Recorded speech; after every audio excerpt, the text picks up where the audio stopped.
백두산 장생초. 글 윤미경. 그림 달연예쁠.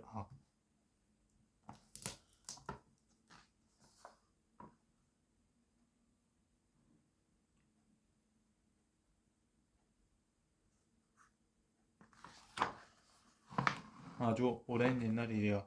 백두산이라고 들어봤지? 우리나라에서 가장 높다는 산 말이야. 맨 꼭대기에는 천지라는 큰 연못도 있지. 그 백두산에 전해 내려오는 이야기란다. 외딴 마을에 어머니와 아들이 살고 있었어.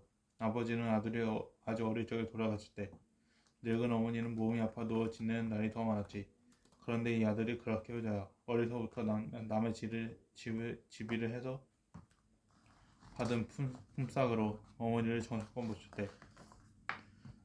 어느 날 아들은 마을 부잣집에 돈을 한 떼이 빌어 농사를 짓기로 했어.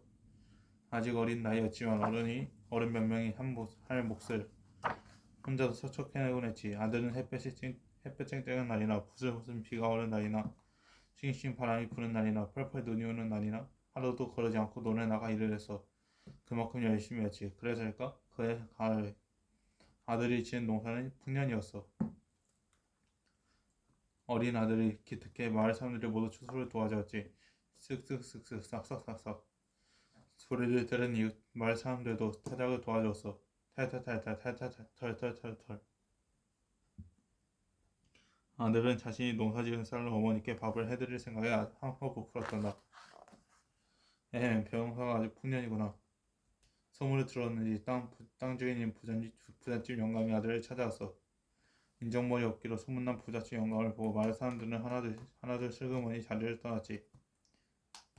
1년 동안 내 땅에서 변호사를 지었으니 이제 수확한 곡식을 가져가야겠다. 부잣집 영감은 내를 데려온 일꾼을 시켜 곡식을 모두 실어가기 시작했어. 영감님, 어머니와 제가 겨울을 날 양식은 남겨주셔야지요. 더는 바라지도 않습니다. 아들은 영감의 바짓가랑이를 붙잡고 매달렸어. 하지만 영감은 아들이 1년간 안달복다 애지중지 키워온 곡식을 홀랑 다 가져가 버렸대. 그날 이후로 아들은 산에서 나무를 해다 장에 팔아서 그 돈으로 병든 어머니와 함께 근근히 살아갔지. 아들이 모처럼 장에서 나무를 파고 온 날이었어. 어머니가 좋아하시는 사과 사왔어요. 여기 또 있어요. 아들은 신이 나서 집으로 뛰어가며 말했어. 아야야, 난 괜찮단다. 어머니의 목소리는 개미 목소리만큼 작고 희미해서 먼저 이 사과부터 드셔보세요. 그럼 기운이 좀 나실 거예요. 사과 향기가 참 좋구나. 너부터 먹으렴. 아들도 사과가 먹고 싶어 침이 고였지만 꼭 참았지.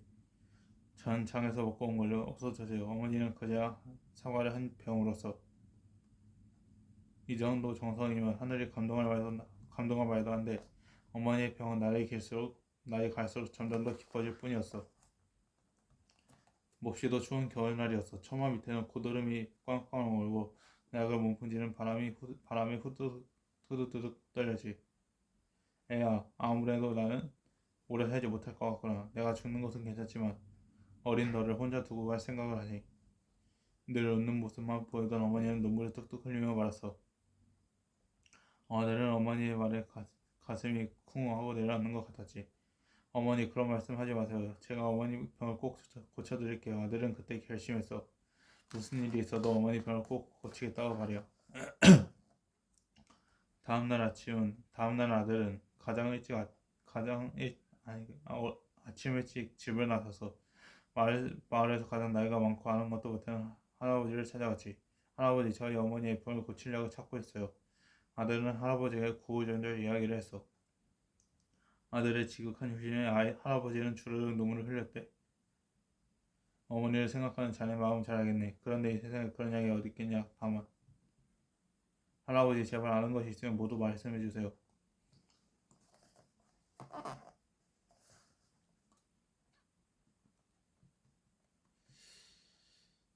아들의 간곡한 부탁에도 곤방대며 퍽퍽 빨던 할아버지는 한참 만에 입을 열어서 자네 날 따라 들어오게. 나도 어디선가 들은 이야기를 하네. 백두산에 장생초라는 약초가 있는데 그걸 먹으면 세상의 병이 다 낫는데 병이 다 낫고 오래 살 수 있다고 하더군. 아들은 그 말을 듣고 띠짓을 기뻤어. 마치 어머니의 병이 당장 낫기라도 한 것처럼 말이야. 자네 행여나 장생초를 찾을 생각은 말게. 그저 바람결에 떠도는 뜬구름 같은 이야기라세. 하지만 아들의 머릿속에는 이미 장세초 생각뿐이었지. 어머니 아들은 한나름에 걸어 집으로 달려와서 숨을 헐떡헐떡 땀을 삐질삐질. 그래도 입가에는 웃음이 가득했지. 아들은 어머니를 보자마자 장생추 이야기를 해서 장생추라는 게 정말 있다면 오래 세월 동안 그걸 먹었다는 사람이 없었겠니? 장생추는 그만 잊어라. 그러다 네가 다칠까 걱정이구나. 그러다 아들의 결심을 바꿀 수가 없었지. 며칠이 지났어. 하늘 흰눈이 펑펑 내리고 바람이 쌩쌩 부는 날이었지. 아들은 백두산을 향해 길을 나섰단다. 휘휘 눈보라가 온 세상을 뒤덮어 바로 앞도 알아보기 힘들 정도였지. 하지만 아들은 그냥 걸을 뿐이었어. 거센 눈보라도 어머니를 향한 아들이 마음을 어쩔 수는 없었나 봐. 터벅터벅 걷고 또 걷고 날이 저물면 지고 날이 밝으면 또 일어나 걷고 가파른 절벽을 오르기도 하고 깊은 계곡을 지나기도 했지. 아, 얼마나 더 가야 백두산을 볼 수 있을까? 얼마나 걸었을까? 며칠이나 지났을까? 아들은 드디어 백두산 아래에 도착해서 여기가 바로 백두산이구나. 아들이 고개를 쭉 빼고 올려다보았지만 백두산 꼭대기는 보이지 않았어. 뭉게뭉게 흰 구름이 높은 백두산 꼭대기를 가리고 있었거든. 마치 백두산이 흰구름 모자를 쓴 것 같았지. 저쪽 봉우리에서는 폭포수가 싹싹 흘러내리고 있었어. 아들은 무엇에 홀린 것처럼 한동안 꼼짝 않고 서 있었지. 그때여서 어느 틈에 다가왔는지 할머니가 서 있었어. 이보게 젊은 여기까지 어떻게 왔냐? 그런데 이 할머니의 생색이 보통이 아니야. 머리는 호호백발이고 허리는 구부정한데 눈빛은 맑게 반짝였거든. 아들은 얼른 장례식 이야기를 했어. 백두산에 온 거라면 잘 찾아왔구만. 그렇지만 이곳에 장생초는 없다네. 할머니의 말에 아들은 힘이 쭉 빠졌어. 할머니, 정말 장생초는 세상에 없는 건가요? 할머니는 얼굴을 찌푸리며 작게 이야기했어. 쯧쯧, 장생초는 그만 포기하게나. 너무도 실망한 아들은 그 자리에 턱서 주저앉고 말았지. 이왕 여기까지 온 김에 내 부탁이나 하나 들어주면 좋으려만. 착한 마음을 가진 아들은 할머니의 부탁을 들어주기로 마음먹어서 할머니 말씀해 보세요. 제가 도와드릴게요. 그러자 할머니는 조심조심 작은 주머니를 내밀었지. 고맙네 젊은이. 꼭대기에 가서 여기 넘긴 씨앗들을 여기저기 뿌리기만 하면 돼. 아들은 할머니의 부탁을 들어주기 위해 다시 힘든 발걸음을 옮겼어. 산으로 오르는 아들의 뒷모습을 향해 할머니가 소리쳤어. 그건 아주 귀한 씨앗이야. 젊은이가 나중에 꼭 뿌려줘야 해. 아들은 씨앗을 품속 깊이 넣고 산을 오르기 시작했어. 쉴 새 없이 오르고 또 올랐지. 산 꼭대기에 오르기까지 얼마나 많은 일이 있었는지 몰라. 대구대구 그러고 찍 미끄러지고 과당 넘어지고 나중에는 엉금엉금 기어서 가기도 했대. 하지만 아들은 결국 꼭대기에 오르게 됐어. 산 꼭대기에 오른 아들은 몸도 마음도 지칠 대로 지쳤어.